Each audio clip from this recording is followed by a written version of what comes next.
Hi, I'm Bethany Warren, and you are joining me to listen to the podcast of our Millwall fan show with the No One Likes Us Talking team and hosted by Eamon Barkley, which is available every Friday at 8 p.m.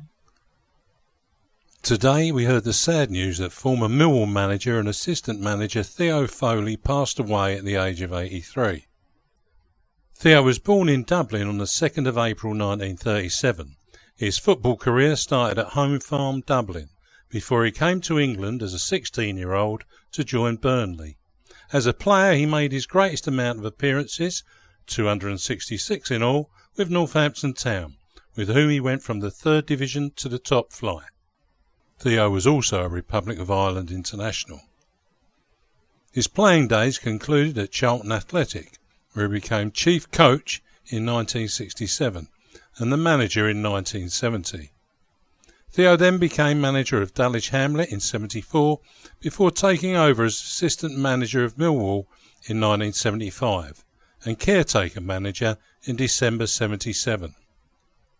He moved to Queen's Park Rangers as their coach but returned to Millwall once again in December 1982, again as an assistant manager to form the formidable partnership that he had with George Graham. Theo was a firm favourite with the fans, along with George. In 1986, George Graham was appointed manager of Arsenal, and Theo crossed the river with George to be his assistant at the Gunners, and to bring about one of their best runs in football. He also managed Northampton Town, and finally coached at Fulham until 1993. In 2018, his son Paul and Theo co-wrote Theo, Give Us a Ball, A Life in Football, an autobiography of Theo Foley. Theo was predeceased by his son Paul, who passed in April this year. Let's hear what Theo said about his book when interviewed on the No One Likes Us Talking podcast back in November 2018. Theo, let's talk about your book, brand new book that you've written with your son. What was it like going back over all these old stories? Was it a nice experience, or was it... Tell us about the experience and why you decided to write this book. It was Paul that wanted to write the book. It was not very well, by the way. But I've enjoyed every minute of it, and I haven't remembered all the things, thank God. The ones that I don't want to remember, I've forgotten. But he's very, very good. I found it amazing, absolutely amazing, the things he wrote, and I remembered most of them. And any ones I didn't, he's added them up. I've had a great life. I mean, from a 16-year-old boy arriving at Burnley to where I am now, it takes a bit of doing. Our sincere condolences go out to Theo's widow Sheila, their family and friends. Rest in peace, Theo Foley.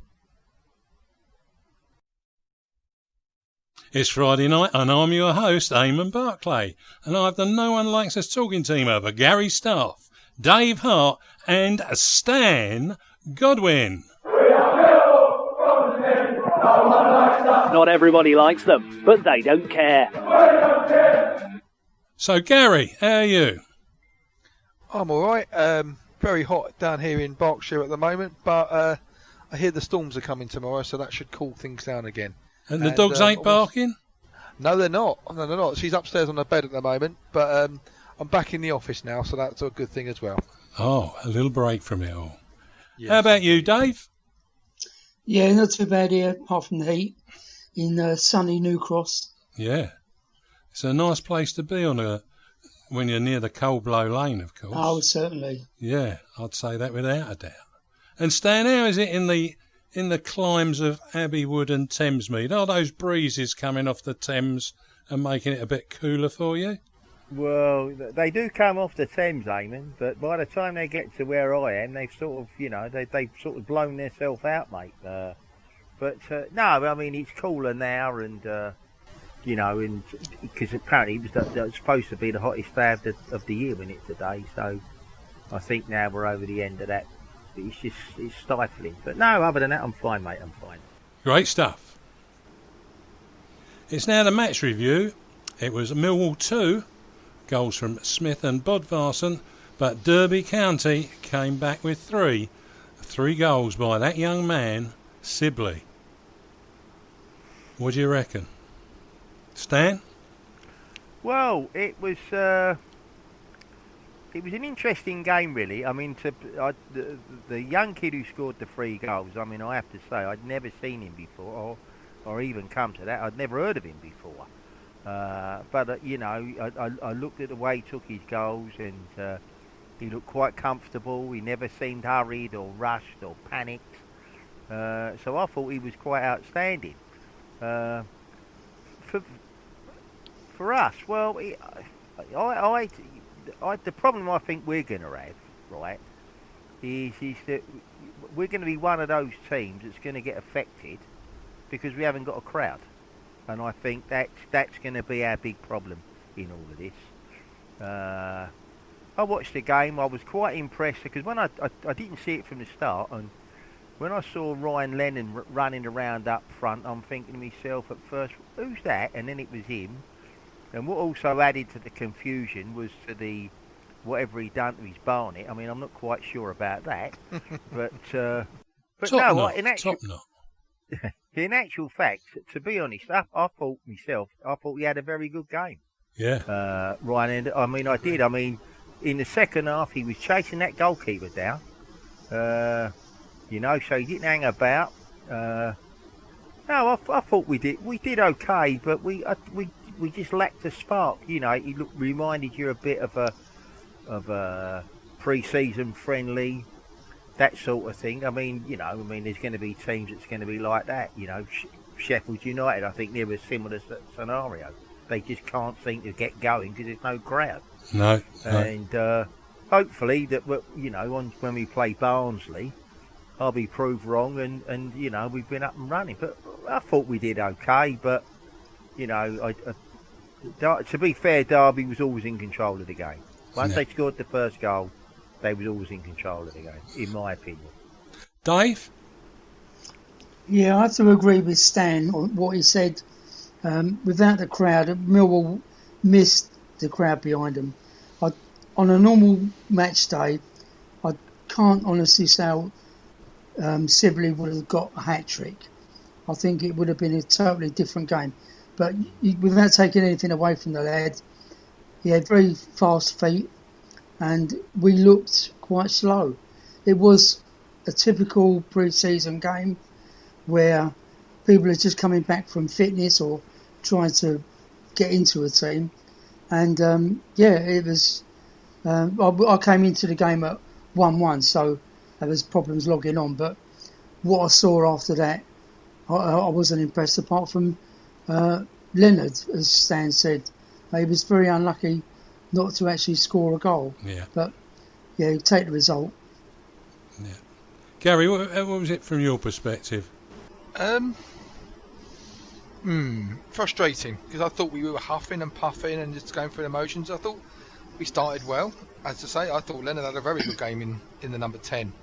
I think when we were 1-1 at half time, maybe he should have changed it then, just to put a bit more pressure on, but maybe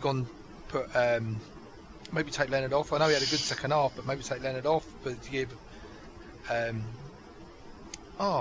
can't think of our other striker. Gone blank. Bradshaw go up front with, and just, I don't know, we just needed that bit more pressure and a bit more Millwall oomph about the game. You're right, Stan, Dave, that there was no crowd to get on Rooney's back. There was the kid. He'd come on and I thought he'd played about 20-30 games for him. I didn't realise it was his second game for the club. It's just that raw, like having that confidence, being unharmed, unkicked, unbullied. He just had that ability to just carry on and just play with no fear. And well done to the lad. I'd clap my hands. He just looked very, very good, and he probably should have had 5. I'd agree with you there, Gary. There was a brilliant save by Bielkowski, and another one that just went whizzing past the post. Yeah, exactly. And we're going to be all right. Look, if we lose against Barnsley tomorrow, we probably will see Gary Alexander's sons start playing a few more games, and we'll start preparing for next season. But as far as you're concerned, we didn't take off. We didn't give them the pressure. There was glimpses of goodness from particularly Leonard. I, for one, felt that perhaps Old Smith, he was there for that first half, but I've got a feeling from my heart, I think he should have gone at half time. And we'd had a fresh pair of legs, because he just didn't seem to be able to do much marshalling around. Maybe, as I say, Bradshaw and Leonard might have been able to put a bit more pressure on the front too. Let's see what Gary Rowett brings up next. Right, over the past few weeks we have focused on a period of time that our listeners have asked to hear about. That's the playoff finals of 2009 and 2010, and also the return to the championship in 10-11. So far we have had Alan Dunn, Tam McAndawiri, Scott Barron, Danny Schofield, Liam Trotter, David Ford and Chris Hackett speaking about their involvement during that era. Tonight we have another member of the Millwall side from that time who started his career in 1998 at West Ham United, a place where many Millwall players have both come and gone from since. Stints at Exeter City, Swindon Town, Hull City and Orient followed before he arrived at the Den in 2007, having rejected a new deal with the O's. He remained on the books with the Lions until the end of the 2010 season. He then headed to Brentford and finally hung up his boots at non-league Ashford in 2018. Managerially, he has been at a number of clubs as a caretaker at Crawley Town, manager at Greenwich Borough, which was quite successful as I remember, and Ashford Town, and he is currently at Glebe. Man and boy, he's supported the Lions, and his 19-year-old son George is part of the team at the Den now. He is, of course, the scorer of probably the best goal ever at Wembley, Gary Alexander. And welcome, Gary. Evening. Well, it's a good evening to you too. Gary, what did you make of last Saturday's performance against Derby then? If I'm honest, I didn't watch it, to be honest. I was very busy that day, but obviously I've had a few people sort of watched it and they sort of said it was pretty slow, it was difficult, we didn't really get a tempo going, and it was just almost like a pre-season friendly. Yeah, it did look a bit like that. But anyhow, we'll refocus on the period that we were talking about. I think Stan's got a question for you. Yeah, Gary, coming into the 2008-09 season, which led up to the playoff final, what was the anticipation of the squad for the season ahead? I think we knew we had a good squad. We'd obviously struggled a little bit the season before, where we thought we were better than what we actually was. And obviously Kenny coming in sort of changed that, brought in a few people. And 2008-2009, again looking at the squad, we felt we had a good chance, and obviously we did. We made it to the playoff final that year, and we had a good season, and obviously all disappointed at the end of it not to go up. Dave, is that you bouncing about on your chair there, mate? No. No? All right then. I'm sitting quite still. Okay then. Behaving myself. Hi, Gary. You were a key part of Millwall's 08-09 promotion campaign to the playoff. What were your memorable games in that league season? Memorable games in that season. I think obviously you have to go to the playoff, the two semi-finals. Obviously, beating Leeds, to go to Ellen Road and get a result was always going to be difficult, but we went and done that. That was a fantastic night.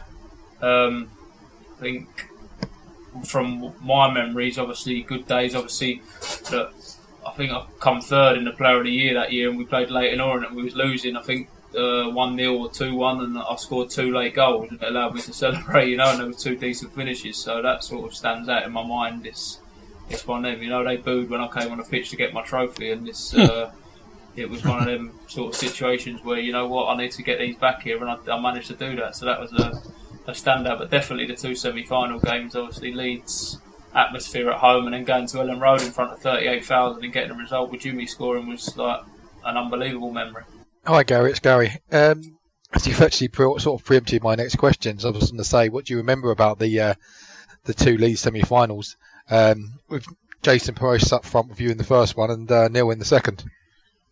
Yeah, as we said, look, Leeds, probably no one had us down to beat Leeds, especially having not got a result or having drawn at home. We're going up to Leeds and we knew it was going to be difficult, but to go up there and win 1-0 on the night was an incredible result, and the boys, we knew inside the camp we had the capabilities, but did people believe outside the camp? And to go there, like Beckford obviously had a bit of an off night, I think he missed a penalty and things like that, and it was always going to be our night, but at the end of the day we made it through, so we must have deserved it. After a rip-roaring semis against Leeds, Gary, Wembley beckoned.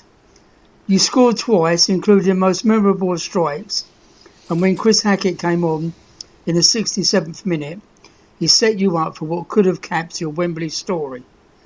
But as Chris said, you would have put it away 99 times out of 100, but you didn't.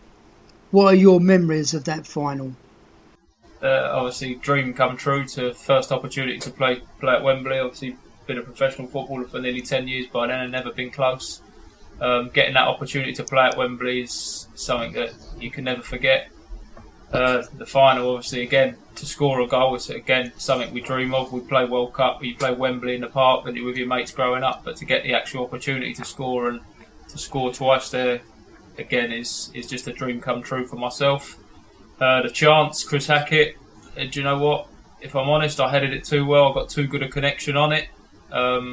It came over, I weren't sure if Crosby was going to miss it or not, and he was leaning back and he's missed it, and I've come in full pelt, and I think I've hit the camera by the side of the goal. That's how close it was. Any sort of header off the side of me had anything, it would have flown into the back of the net, but I've caught it too clean, and obviously no one was more disappointed than myself. To be able to say I scored a hat-trick at Wembley would have been unbelievable, but listen, as a kid you dream to just play there, and you dream even bigger to score there, and I've done that, so it's something I can look back on, and you know what, I have to be positive because I've scored that goal. Had that header have gone in, or maybe I wouldn't have scored the volley, if I hadn't scored the volley, maybe the header would have gone in. You have to, it's all ifs and buts. Roy the Rovers stuff. Yeah, well, Gary, we all left Wembley after losing. It was all very gloomy, but we knew that the team tried. Going into the next season, what were the expectations of you and your fellow Millwall teammates? I think that team could look each other in the eye, and they knew we was all behind each other. They knew we'd fight for each other. Sometimes it's difficult. We've seen teams make playoffs, and we've seen teams get relegated after playing in playoffs. So sometimes it can be a little bit of a hangover. But we had that squad. Kenny obviously strengthened the squad with a few signings. Morrow obviously came in, strengthened the squad, gone on to have a tremendous career for Millwall and elsewhere. But it was it was something we believed in, and we had unfinished business because we felt we should have beat Scunthorpe. On another day we would have beat Scunthorpe. Had I scored that goal, we would have beat Scunthorpe. But it just showed the character of the lads we had in that group. You had obviously your Tony Craigs, your Alan Dunn, your Robbos, Chopper, TC. I could just name, and they're all men, and that we all knew what we wanted to achieve, and that's what drove us on. During your 9-0-10 season, so that's the season we're now talking about, your appearances were a bit restricted under Kenny, unfortunately. He wanted to adjust the pairing, bringing in Steve Morris and then also Jonathan Abika. We finished third that season, which was really frustrating because I think on that last game of the season we actually had the second place spot for about 20 minutes during the game against Swindon. I think it was the last game of the season. What did it feel like missing out on that promotion by just the 1 point?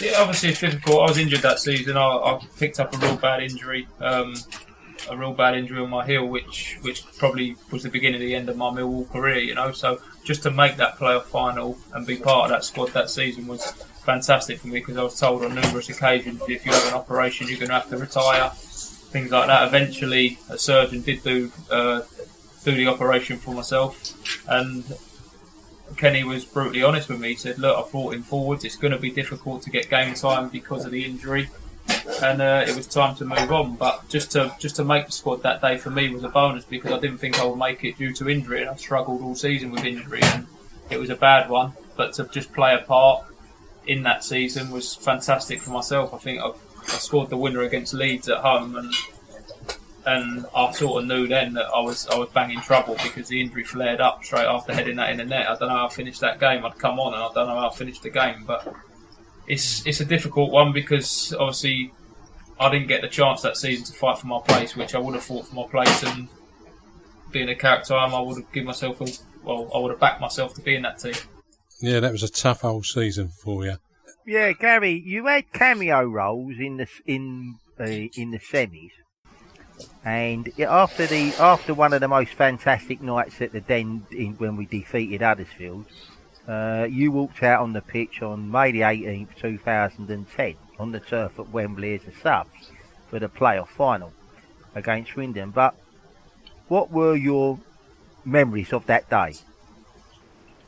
Just listen, the group we had, there was no animosity or anything in terms of who was playing or anything. We just, as a squad, we had unfinished business, and we wanted to obviously make sure that we did it for you guys that year. The year before, I think we had 50,000 there. We had just close to 50,000 again, and it meant so much to us to make it happen. And obviously, it was a little bit more chilled that year. It wasn't the first time.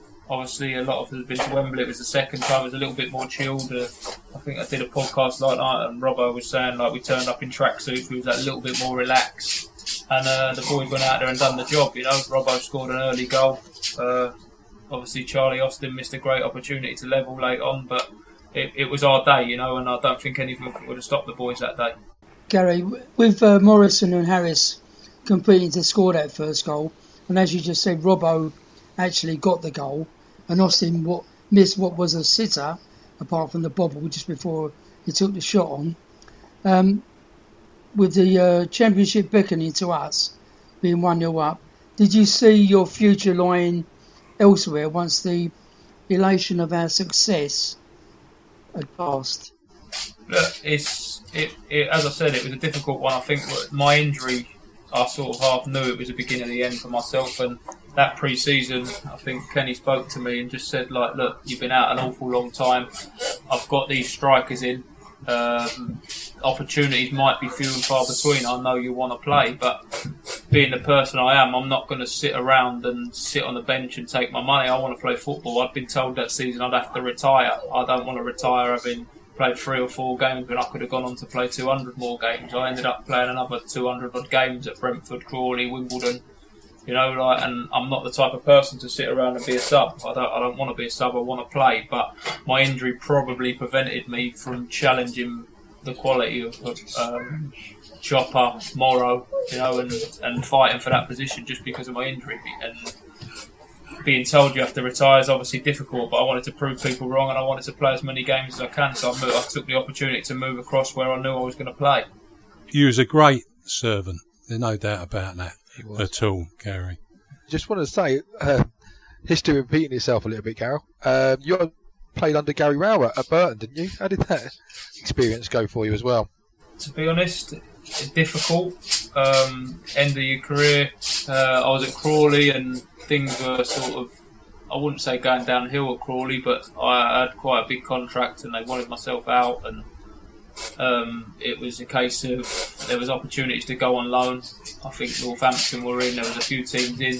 Burton were challenging that season, and Northampton were battling relegation. So I thought, I'm going to go to the top end. I'd been to Wimbledon the time before and battled relegation. I thought, if I'm going to go out, let's go out on a high. And going up to Burton, I think staying in a hotel away from the family, coming home every now and then, is never easy, And I think my mind was made up laying in a hotel. It wasn't the greatest of hotels I was put up in. It was difficult.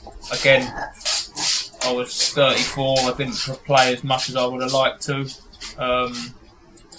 and so I just thought, it's time to call it a day and spend more time with the family, and that's what I did. I said, if we get to Wembley, I will call it a day. We got to Wembley again. Disappointed not to play a part in that final. They lost that day, but look, I went out. I ended up playing at Wembley or going to Wembley 4 or 5 times in my career, which was something on a high. And my last professional appearance as such, involvement I should say, because it didn't come on, was at Wembley, so it's something I can go out. A fantastic period of time, Gary, without a doubt that you was with us, and your contribution was massive over that period. The goals you scored and your actual presence on the pitch made a big difference to us turning out. As usual, it's been great to speak to you. all the best with managing at Glebe. We hope to see George feature for the first team, not too distant future. There's a bit of a rumblings that might be the case if the games ahead don't go the way that we'd like them to. So it'd be good to see him get on there. Fingers crossed. Look, he's been working hard. I've seen a lot of him over the summer. We've trained together, and fingers crossed. You know, he's working hard. He wants it. He's hungry to become a footballer. And you sign your first deal. It's not always guaranteed you become a footballer, but he's hungry for it, and he keep working hard. You know, and that's what he's got to do. And if he can do that, I'm sure hopefully one day he can be loved at the Den. Yeah, I'll see you give him that guidance on his birthday wishes this week. So no, that's it. Yeah. Yeah, great stuff. Anyhow, we'd hope to hear from you again, and hopefully before these games are all gone through, and see how your reaction is to what's going on. Yeah, brilliant. Anytime. Before you do go, Gary, a prediction against Barnsley for Saturday. Barnsley on Saturday. Look, it's a tough game. Barnsley away. Tough game. I think it's one of them. It's difficult, isn't it, at the moment? When you think of the lads obviously playing at the Den, we said it was a bit on Saturday. It was a bit thing. It's difficult when Millwall rely on a crowd, don't they? Do you know, like obviously the crowd gets going, and if you don't perform, they let you know. You know, so it's probably a little bit different for Millwall in terms of a lot of other clubs. Some are only like 2 pleased, but I think with Millwall we need that crowd. Barnsley away, it's going to be tough. It's going to be a tough game. I think they've got the better of us recently, haven't they? They did. We lost in December 2-1 in the 94th minute goal. Yeah, I think we was on a run then as well, wasn't we? Yeah, run of 8. And we beat them, but they're a little bit of a bogey side for us. But look, every time Millwall have been knocked during the season, the boys have bounced back with a little run. So I'm going to go 1-0 Millwall. Thanks, Gary. We'll put that in the pot. Let's be hopeful. Lovely to speak to you again, Gary. Cheers. Take care. Thanks very much, guys. Cheers, Gary. Cheers, Gary. Thank you. Bye. Bye. Bye-bye. We'll take a break there, and we will be back with our review of the top 20 of Millwall goal scorers of the 20th century.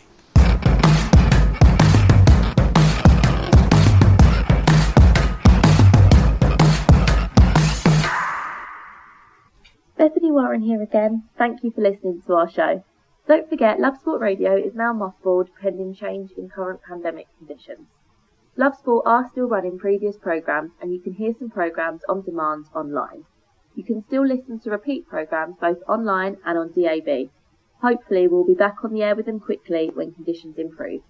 In the meantime, watch out for our podcast adverts on Facebook and Twitter.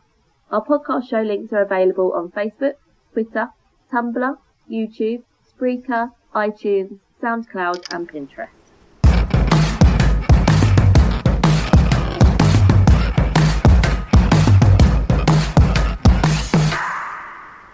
Right, Eamon here, and I'm back with the No One Likes Us talking team of Gary, Dave and Stan to review another one of the Millwall top 20 goal scorers of this century as produced by Bringing Stats Alive Football, who you can find on Facebook and who produced fantastic visualisations of statistics. This week we have the first of 2 players on 18 league goals and sitting in joint 13th position. We discuss Sean Williams. Dave, Sean Williams, how do you think his goal scoring has fared since he's been with us? Sean Williams is a great ball player.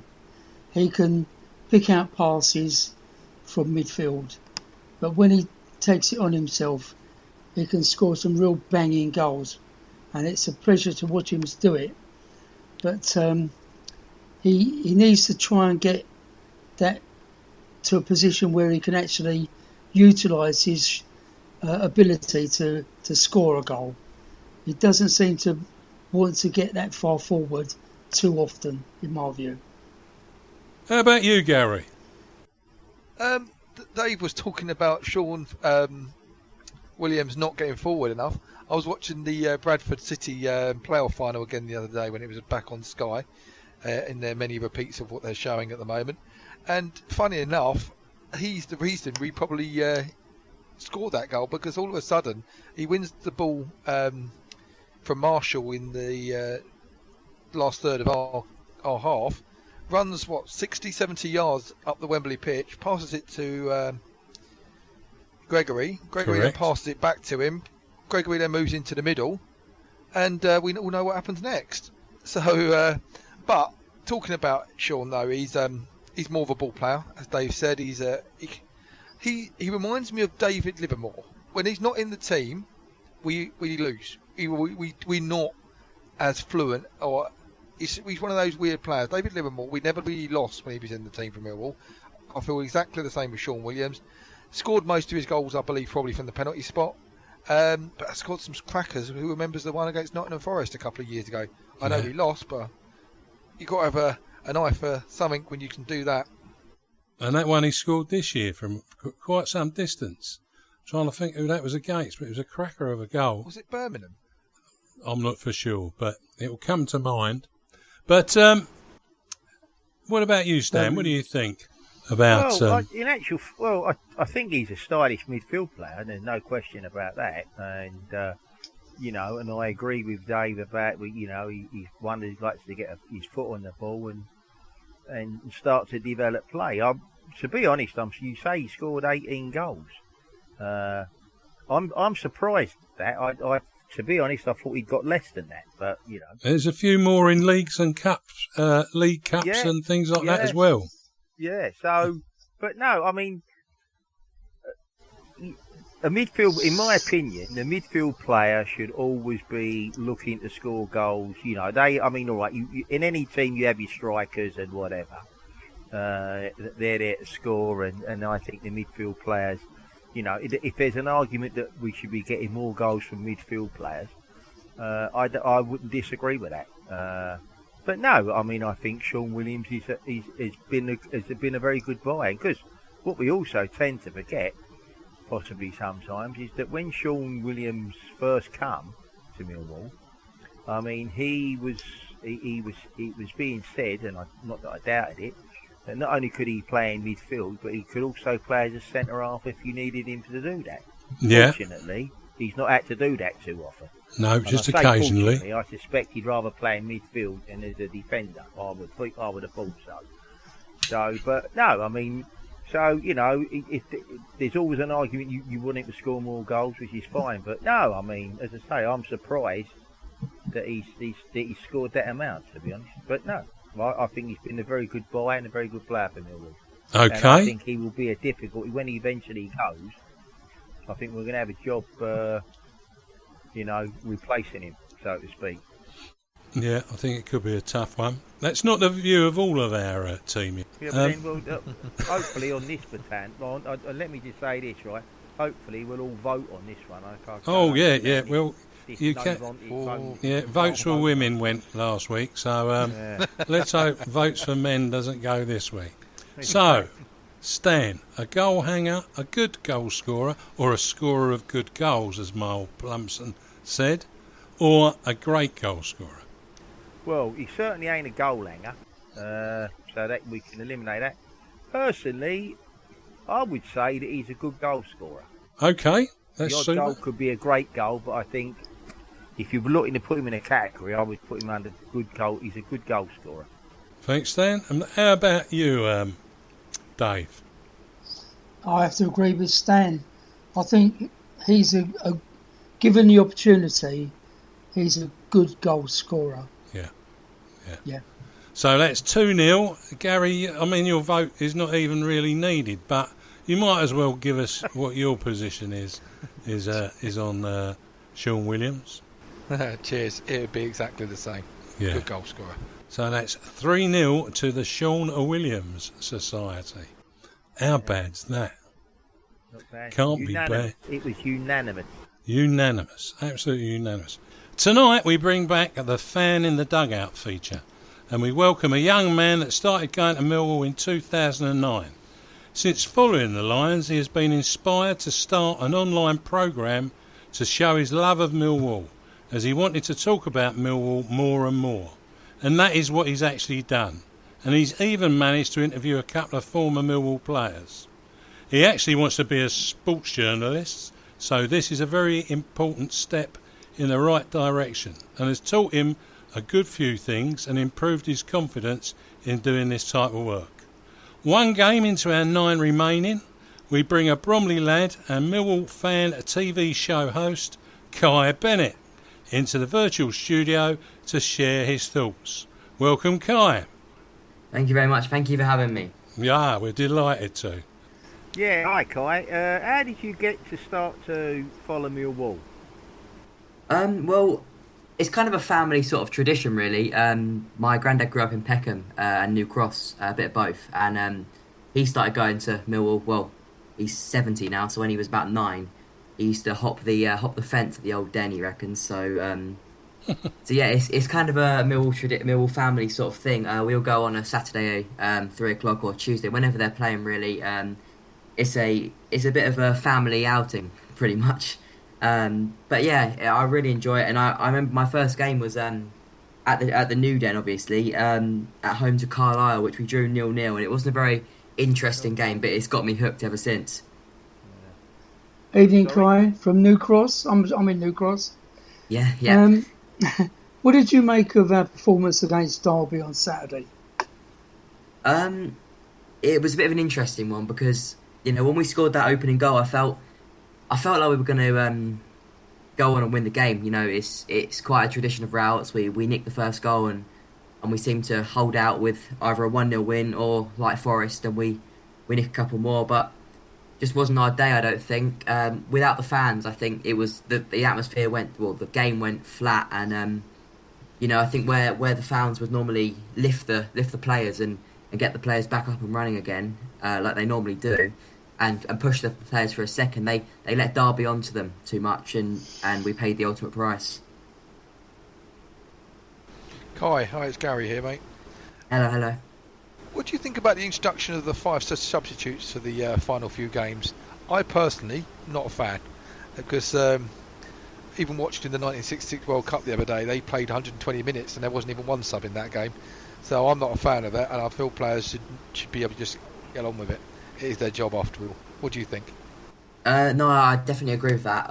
But I think it was important the rule came in with a bit of a, you know, the fact they has to be done at 3 separate intervals. It can't be done at 5 separate intervals. That's important because the game can't keep stopping every couple of minutes. That will make the game, the flow of the game, really boring and boring really. But I think the introduction of the five substitutes was an interesting one. I think after such a long break, it's one that's definitely going to help the players, and with that obviously the squad gets bigger for the games as well.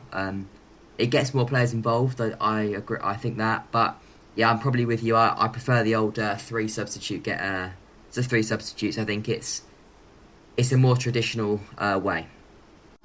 I'm old enough to remember even 1, stroke 2. Well, can I just say, I mean, it's an interesting point about the 5 substitutes.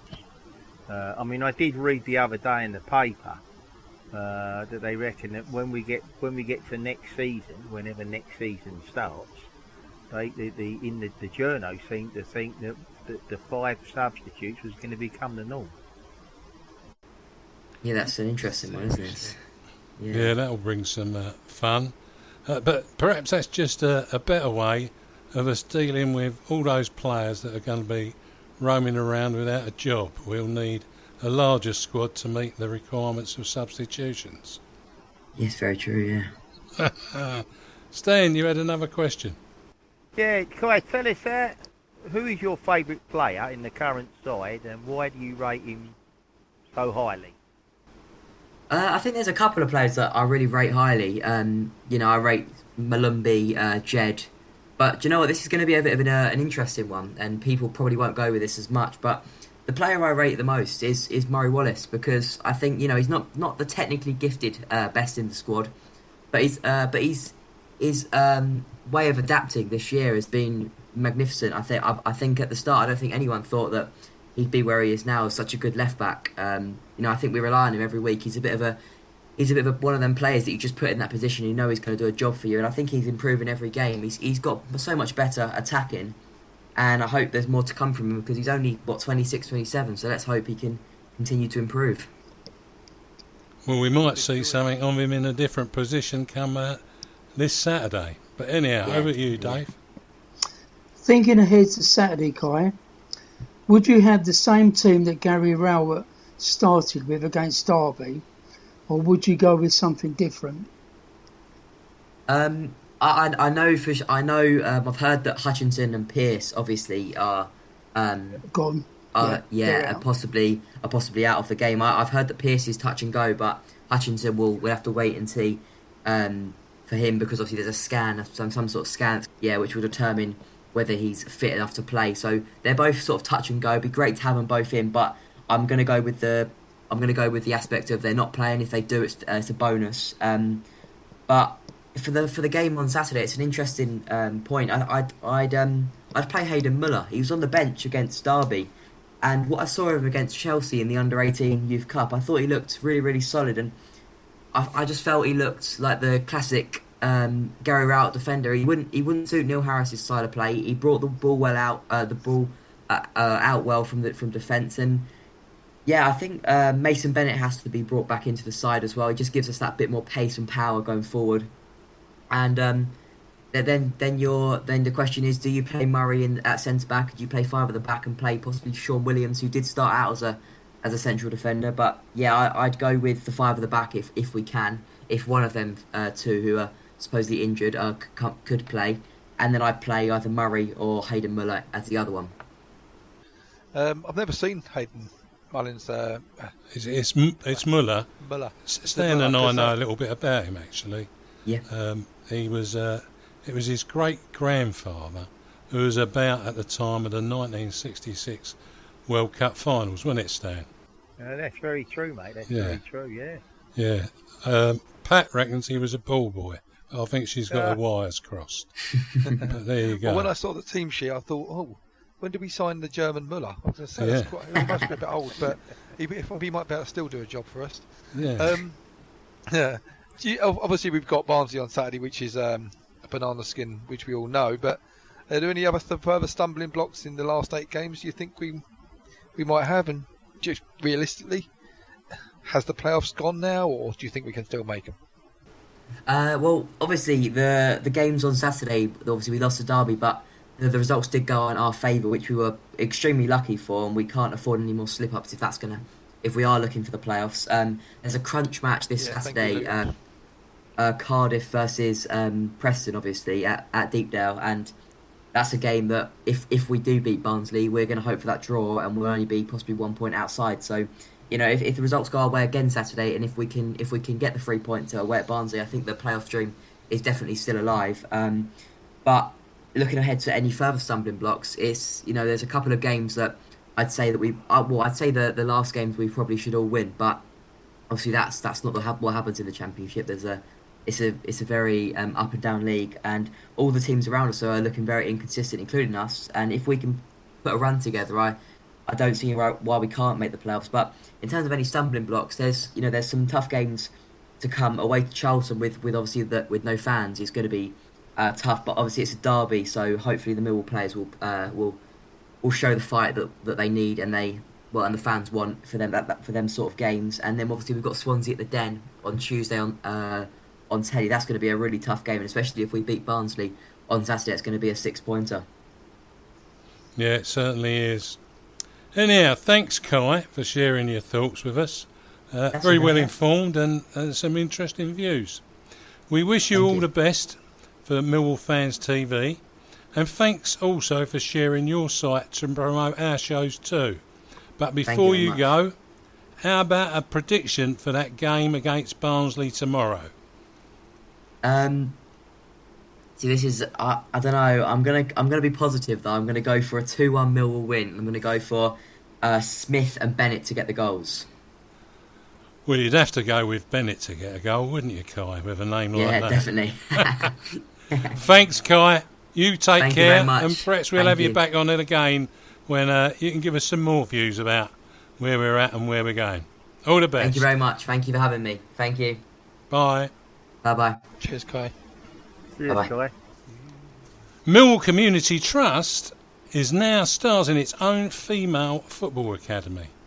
To be officially launched in September, The new programme will have teams at under 12, under 14 and under 16 level, with a clear pathway to the first team football with the Millwall Lionesses senior team. CEO Sean Daly said, "We feel this is a very positive step forward for the Millwall Community Trust and for girls football in the local boroughs. Trials are to be held on the 11th, 12th of July at St Paul's Sports Ground, Salter Road, Rotherhithe," and not what Miles Blumpson said last week. If you have or know of a girl that can, get them to register for a place at the trials by emailing dpalmer@millwallcommunity.org.uk. That's DPALMER, all one word, and Millwall Community is all one word too. That's dpalmer@millwallcommunity.org.uk. The trials are subject to appropriate relaxation of existing lockdown measures and guidance relating to the COVID-19 outbreak. Your Lionesses need you. We will take a break there and then we will be back with a preview of Saturday's game at Barnsley.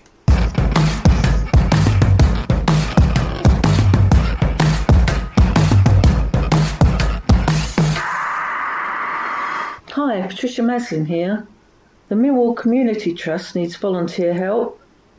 Whether you're an organisation with bodies able to assist or an individual, the Trust needs you during the pandemic to support the vulnerable and the needy.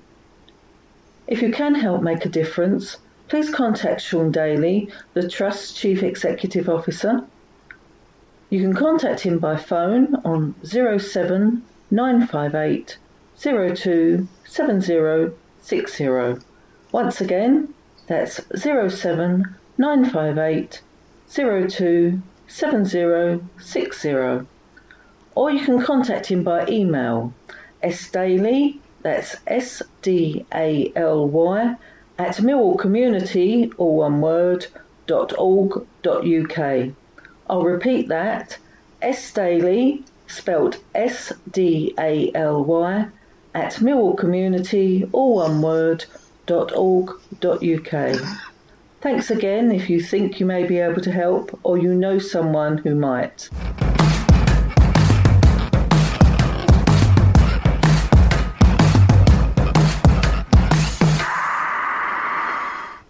I'm Eamon and I'm back with the No One Likes Us talking team of Stan, Dave and Gary, and we're going to preview our away day at Barnsley this Saturday. Now, interesting team. We've come unstuck with Barnsley in the past at Wembley, and we came unstuck on Saturday the 21st of December as a 94th minute winner gave Barnsley the 3 points, and that was our first defeat in 8 matches. Injuries to key players could leave us with just 3 fit senior defenders against Burnley on Saturday, and force boss Gary Rowett into making changes to a back line that has been settled for much of the season, but who played unusually poorly against Derby. So that's the conundrum, really. So, what do you reckon, Stan? Well, I mean, it's important that we get clearly the 3 points against Barnsley. Although if we don't, I mean, I'm not prepared to write off, well, that's it, we're just settled for, wherever the playoffs are gone, because, football ain't like that. And what we also got to remember is that the teams out of all the teams in this thing, on paper, we've got the easier running, because all the teams above us have got to play one another. So there's still a lot to play for, right? All right, if we've got injuries, we've got injuries. I mean, we're just going to have to get on with that. But, I don't know. I mean, it depends. I mean, this talk of this young kid Muller possibly playing. Also, I mean, we've got the guy back. If we see come back from Wickham. Yeah. So he would be available as well. And then don't forget we've got Brown who played again in the cup, and he looked a decent player. So So no, I mean Barnsley are a bit of a bogey team to us, but I think we have to be positive.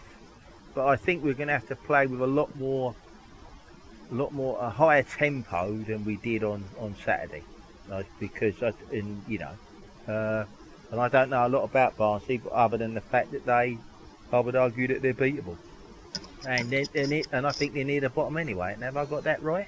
They're closer to the bottom than we are, that's for sure. Yeah. So no, I mean I just think that we're, it's not. I don't think it's the end of the world, but we've got to be positive.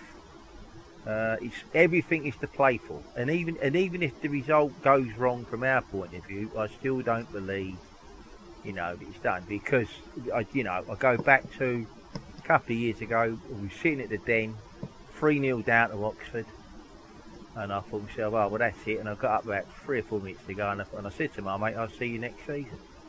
About 10 minutes later, I found out we were still in the playoffs because 2 other teams got beat. Yeah. And we all know what happened. So it's not over until it's over. That's my view.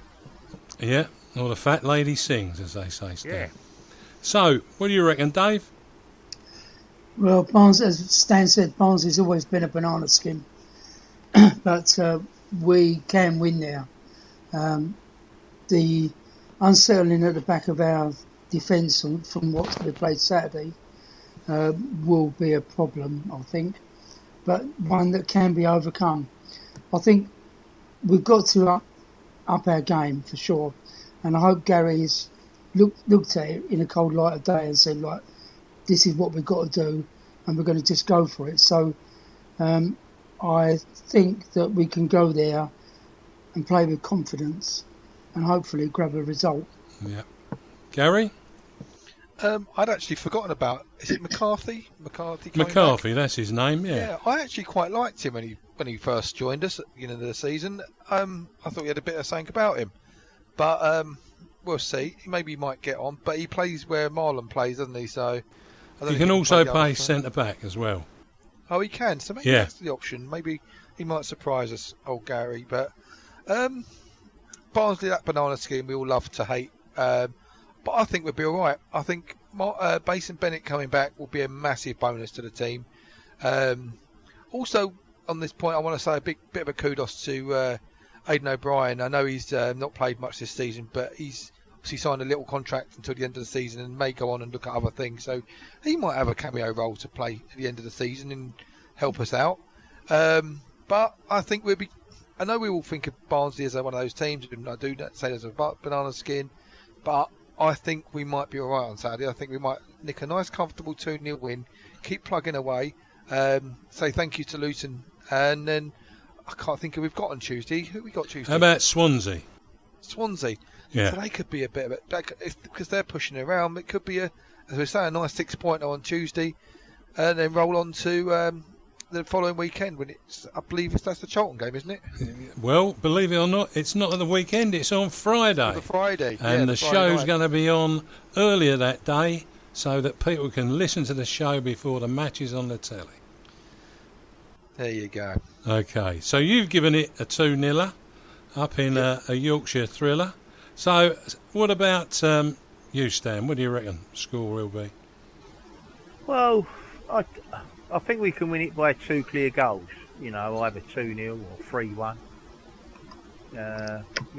I'll settle for 3-1. 2-goal gap.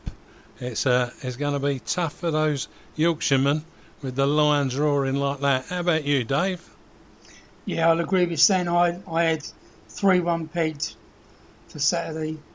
I'm an optimist, a bit like Ted. Yeah. But 3-1 for Saturday. Yeah. Well, that's everyone that we've had on the show, except for me, who's going to go for a draw. But there you go. I'm afraid to say that that's going to be the outcome from my perspective. But anyway, right, I want a snap response. We did this last week at the panel. Playoffs or not this season, Gary? I'm going to... Look, I've seen... All I want is a yes or no first. Go on then, yes. Right, that's fine. Thanks, Gary. And Dave? Yes, it's doable still. Right, Stan? Yeah. Right, okay. Stan, why? Well, because as Dave just said, one, it's doable. Secondly, on paper anyway, we've got the better running than the rest because the teams above us, they've got to play one another. Okay, we've got to pull a finger out and whatever, but I mean, no, it is doable. We can do it, but the application has to be right, and we have to have a bit of luck as well, like you always do.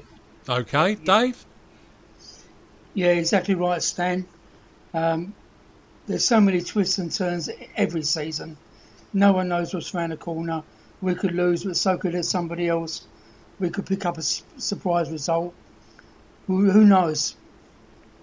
It's just take your chances when they come. Let's be hopeful, Dave. That's what we got to say. Let's be hopeful. Absolutely. Gary, now you can finish in the way that you wanted to start.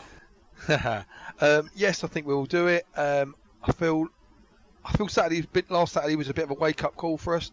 I think Gary will have got into him this week. Look, so you do need the fans, but look, come on. We've all played friendlies, we've all played Sunday morning football, and we've managed to get cracking games out of those games. So yes, I think the Saturday will be a wake-up call, and we're going to push on, and we might win 5 or 6 out of our last couple of games. I'm with you on that one. I just hope that on tomorrow when it kicks off, we've got a different front end to our starting engine, because I think we'll need that little bit of pace to get an early goal. But that's that. Anyhow, that show has zipped round so quickly. Anyhow, I'm going to say, people continue to lose their lives to this dreadful virus, and many remain hospitalised too. Our thoughts go out to their families, friends, and those that have cared for them. Our final part of the interview special with our Lions favourite Dennis Burnett is available as are the first 2 episodes of our No One Likes Us talking site on speaker.com. The acclaimed 3-part series gives an insight into football from an era gone by, stories of managers and players alike through Dennis Burnett's clear memories. Don't miss it, and good night from me. Yeah, well, hopefully people still stay safe, and be careful out there, and good, and it's good night from me. Yeah, don't forget you can use a pass or pay to tune in to the audio or to the stream service to hear Carl Bates on Millwall iFollow this Saturday. Make sure you can access your iFollow account well in advance to hear or view our game against Barnsley. But for now, it's good night from me. And next week it will be Jeff, George and Pat who will be with you at an earlier time next Friday of 1 p.m. ahead of our game against Charlton Athletic. Let's not forget to still keep it safe on the streets out there, which means social distancing and a face mask where necessary. That's it from me, Eamon. Thanks, guys. Until the next time, a good night. Good night. Good night.